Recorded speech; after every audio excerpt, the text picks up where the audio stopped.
అమ్మ గర్భంలో నవమాసాల పాటు సురక్షితంగా ఎదిగిన శిశువుకి కాన్పు తర్వాత మన లోకంలోకి వచ్చి రాగానే కొన్ని గండాలు ఎదురవుతూ ఉంటాయి.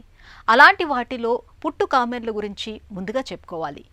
కామెర్లు సోకినప్పుడు పసిబిడ్డ సుకుమారమైన చర్మమంతా మెల్లగా పసుపు వర్ణంలోకి మారిపోతూ ఉంటుంది. బిడ్డ పుట్టగానే మొదటి సమస్య కావడంతో తల్లిదండ్రులు కూడా ఒకటే కంగారు పడిపోతూ ఉంటారు. పసిబిడ్డలో కనిపించే ఇలాంటి కామెర్లు అసలు ఎందుకొస్తాయో, వీటికి ఎలాంటి వైద్య సాయం అవసరమవుతుందో ఇప్పుడు తెలుసుకుందాం.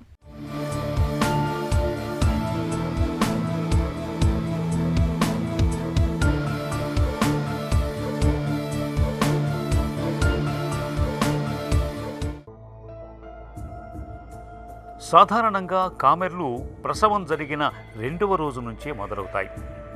ఆ తర్వాత 3 నుంచి 5 రోజుల్లో కామెర్లు పెరిగి వారంలోగా తగ్గిపోతాయి. పసికందుల్లో పుట్టుకతో వచ్చే కామెర్లకు దాదాపు చికిత్స అవసరం ఉండదు. స్వతహాగానే కామెర్లు తగ్గిపోతాయి. పసికందుల్లో కనిపించే కామెర్లు పెద్దల కామెర్ల లాంటివి కావు. ఈ కామెర్లకు కాలేయంతో సంబంధం ఉండదు. పుట్టిన వెంటనే పరిస్థితులకు అలవాటు పడే క్రమంలో పసికందుల శరీరంలో జరిగే మార్పుల ఫలితంగానే కామెర్లు కనిపిస్తాయి. కాబట్టి సాధారణంగా చికిత్సతో పని లేకుండానే వారంలోగా సర్దుకుంటాయి. కానీ కొందరు పిల్లల్లో కామెర్లు విపరీతంగా వస్తాయి. పసికందుల్లో కామెర్లు వస్తే ముఖం, ఛాతీలతో పాటు కాళ్ళు, చేతులు కూడా పసుపు పచ్చగా మారిపోతాయి. ఇలాంటి పరిస్థితిలో పిల్లలకు ఫోటోథెరపీ లైట్స్ పెట్టి కామెర్లను తగ్గించవచ్చు. పసిపిల్లల్లో పచ్చకామెర్లు గురించి మనం మాట్లాడుకునేటప్పుడు మరి ముఖ్యంగా ఏంటంటే పచ్చకామెర్లు 2 రకాలుగా ఉంటాయి అన్నమాట. సో ఒకటి ఫిజియలాజికల్ జాండీస్, ఇంకోటి ఏంటంటే పెథలాజికల్ జాండీస్. మరి ముఖ్యంగా ఏంటంటే ఫిజియలాజికల్ జాండీస్ అనేది పిల్లలు పుట్టిన 24 గంటల తర్వాత స్టార్ట్ అవుతుంది. స్టార్ట్ అయిన తర్వాత ఏంటంటే డే 3 అంటే పుట్టిన 3వ రోజుకి 4వ రోజుకి ఏంటంటే ఈ ఫిజియలాజికల్ జాండీస్ అనేది పెరిగే ఛాన్సెస్ ఉంటుంది. సో మరి పెథలాజికల్ జాండీస్ ఏంటంటే 24 గంటల లోపు అనేది ఇది స్టార్ట్ అవుతుంది అనమాట. So comparatively physiological jaundice, pathological jaundice compare చేస్తే ఏంటంటే పెథలాజికల్ జాండీస్ అనేది మనం కొంచెం జాగ్రత్తగా డీల్ చేయాల్సిందే. సో ఈ పెథలాజికల్ జాండీస్ ఏంటంటే కొన్నిసార్లు ఏంటంటే జాండీస్ లెవెల్స్ హైయర్గా ఉంటాయి. సో ఎందుకు వచ్చింది అనేది మనం ఏంటంటే బేబీని ఎవాల్యూట్ చేసి ఆ రీజన్ ఐడెంటిఫై చేస్తే కనుక మనం చక్కగా ట్రీట్మెంట్ చేయొచ్చు.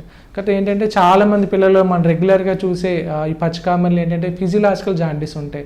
నెలల నిండి పిల్లలు ఏంటంటే ఒక 60% వరకు పిల్లల్లో ఏంటంటే ఫిజియలాజికల్ జాండీస్ ఉంటాయి. నెలలు నిండకుండా పుట్టిన వాళ్ళు ఏంటంటే ఒక 80% వరకు ఏంటంటే ఈ ఫిజియలాజికల్ జాండీస్ అనేది మనం చూస్తామన్నమాట. ఫిజియలాజికల్ జాండీస్ అని మనం చెప్పుకున్నాం కదా. ఈ ఫిజియలాజికల్ జాండీస్లో ఏంటంటే మెయిన్గా ఏంటంటే లివర్ మెచ్యూర్గా అంతగా లేకపోవటం వల్ల అనేది ఈ ఫిజియలాజికల్ జాండీస్ మనం చూస్తామన్నమాట. సో ఇందులో రిస్క్ ఫ్యాక్టర్స్, ఏ రిస్క్ ఫ్యాక్టర్స్ అంటే వేటి వల్ల ఈ జాండీస్ లెవెల్స్ అన్ని ఎక్కువగా ఉంటాయి అనుకుంటే కనుక యాక్చువల్గా ఏంటంటే ఫీడింగ్ ప్రాబ్లమ్స్, లైక్ ఏంటంటే ఫ్రీక్వెంట్గా ఫీడింగ్ ఇవ్వకపోవడం వల్ల.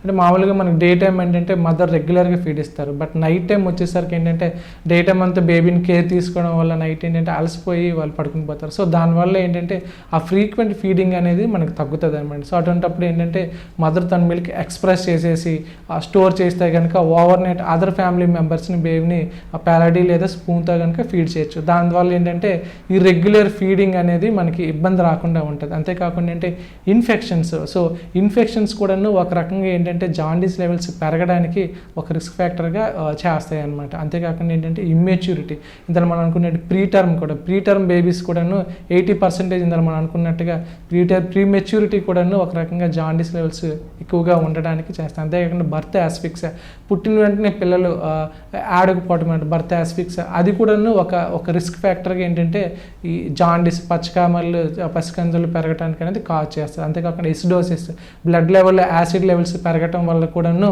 అంతేకాకుండా సర్టెన్ డ్రగ్స్ అనమాట, కొన్ని డ్రగ్స్ మనం రొటీన్గా యూజ్ చేసే డ్రగ్స్ కూడాను కొన్నిసార్లు ఏంటంటే జాండీస్ లెవెల్స్ పెరగటానికి అనేమైతే ఒక రిస్క్ ఫ్యాక్టర్గా ఉంటాయి అన్నమాట. పిల్లల మూత్రం కూడా పచ్చగా ఉండి మలం తెల్లగా ఉండి కామెర్లు 2 వారాలకు మించి కొనసాగితే పరిస్థితి ప్రమాదకరంగా పరిణమిస్తుంది. ఇలాంటి కామెర్లు తల్లి బిడ్డల రక్త గ్రూపు విభేదించినప్పుడు కనిపిస్తాయి. తల్లిది నెగటివ్ బ్లడ్ గ్రూపు ఉండి బిడ్డది పాజిటివ్ ఉన్నా, తల్లిది O పాజిటివ్ ఉండి బిడ్డ రక్తం A లేదా B పాజిటివ్ ఉన్నా పుట్టే పిల్లలకు కామెర్లు విపరీతంగా వస్తాయి. ఎప్పుడైనా బేబీకి ఏంటంటే ఈ జాండీస్ అని సస్పెక్ట్ చేసినప్పుడు మనం ఏంటంటే సీరం బిల్రూబిన్ టెస్ట్ అనేది చేస్తాం అనమాట. స్టాండర్డ్ ల్యాబొరేటరీ టెస్ట్ చేస్తాం అనమాట. అంతేకాకుండా ఫ్రీక్వెంట్గా ఏంటంటే ట్రాన్స్క్యూటేనియస్ బిల్రూబినోమీటర్స్ కూడా యూజ్ చేస్తున్నాం. సో ఎటువంటి బ్లడ్ డ్రా చేయకుండా ఏంటంటే జస్ట్ స్కిన్ మీద అనమాట పెట్టి ఏంటంటే మనం అసెస్ చేయొచ్చు అనమాట. సో ఇలా అసెస్ చేసిన తర్వాత ఏంటంటే సో హవర్ స్పెసిఫిక్ చార్ట్స్ అని ఉంటాయి అనమాట. సో బేబీ ఏజ్ ఎన్ని అవర్స్ ఉంది, దానికి ఈ బిల్రూబిన్ లెవెల్స్ ఎంత ఉన్నాయి అనేది హవర్ స్పెసిఫిక్ చార్ట్స్ని మనం కంపేర్ చేసుకొని ఆ చార్ట్స్లో ఇచ్చినట్టుగా ఆ రేంజ్ అంత దాటితే కనుక ఏంటంటే మనం ఫోటోథెరపీ అనేది మనం స్టార్ట్ చేసుకుంటాం అనమాట. అంతేకాకుండా కాంప్లికేషన్స్ మరి ముఖ్యంగా మనం చూస్తే ఏంటంటే బిల్రూబిన్ ఎక్సెస్ బిల్రూబిన్ ఎప్పుడు ప్రొడక్షన్ ఉందో ఈ ఎక్సెస్ బిల్రూబిన్ ఏమవుతుంది, బాడీలో డిఫరెంట్ పార్ట్స్లో డిపాజిట్ అవుతుంది. ఆ డిపాజిట్ అయిన తర్వాత కూడా ఇంకా ఎక్సెస్ ఓవర్ ప్రొడక్షన్ వల్ల ఏంటంటే అది ఏంటంటే బ్లడ్ బ్రెయిన్ బ్యారియర్ దాటి బ్రెయిన్లో సర్టైన్ రీజన్స్లో అనమాట, like basal ganglia, hippocampus, cranial nerve, nucleus అని సర్టెన్ పార్ట్స్ ఉంటాయి అనమాట. సో అక్కడ డిపాజిట్ అయిపోవటం వల్ల సో ఆ లోకల్ ఏరియాలో డ్యామేజ్ చేయటం వల్ల ఏంటంటే baby further growth, future growth కానీ డెవలప్మెంట్ కానీ ఎఫెక్ట్ అయ్యే ఛాన్సెస్ ఉన్నాయి అన్నమాట. బిల్రూబిన్ లెవెల్స్ అనేవి సర్టన్ లెవెల్స్ దాటిన తర్వాత మనం ఏంటంటే ఫోటోథెరపీ అనేది మనం స్టార్ట్ చేసుకోవచ్చు అనమాట. మళ్ళీ మనం రెగ్యులర్గా ఏంటంటే డిపెండ్స్ అపాన్ బిల్రూబిన్ లెవెల్స్ మనం ఏంటంటే సింగిల్ సర్ఫేస్ కానీ, డబుల్ సర్ఫేస్ కానీ, ట్రిపుల్ సర్ఫేస్ కానీ మనం పెట్టుకుంటాం, డిపెండ్స్ అపాన్ లెవెల్స్ అనమాట. సో సింగిల్ సర్ఫేస్ అంటే ఏంటంటే మనం రెగ్యులర్గా చూస్తాం అనమాట, బ్లూ లైట్ ల్యాంప్స్ ఉంటాయి అనమాట బేబీ సైడ్.